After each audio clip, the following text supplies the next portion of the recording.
अब हम आते हैं आंध्रा बैंक केस के ऊपर।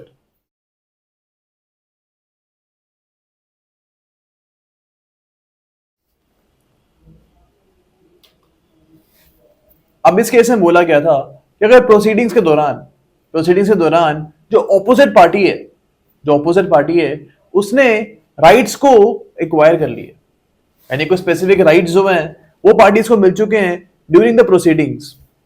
अब यहां पे जो पिटिशनर जो है वो for example amendment of pleadings करना चाहते हैं।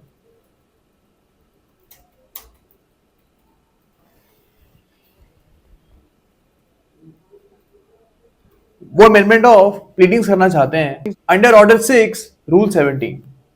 अब ये जो अमेंडमेंट ऑफ प्लीडिंग्स हो रही हैं इसकी वजह से जो ऑपोजिट पार्टी को राइट्स मिले हुए हैं वो राइट्स उससे छिन जाएंगे।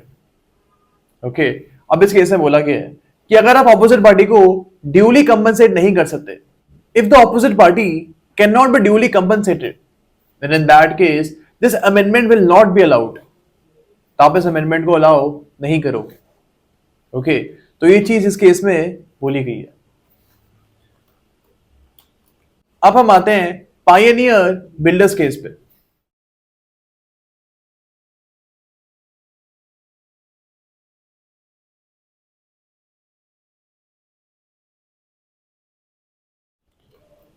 इस केस में बोला गया था कि जो अमेंडमेंट ऑफ प्लीडिंग्स का ऑर्डर होगा, यानी कोर्ट आपको अगर परमिट करेगी कि आप अपनी प्लीडिंग्स को अमेंड कर लो, then this order has to be a speaking order.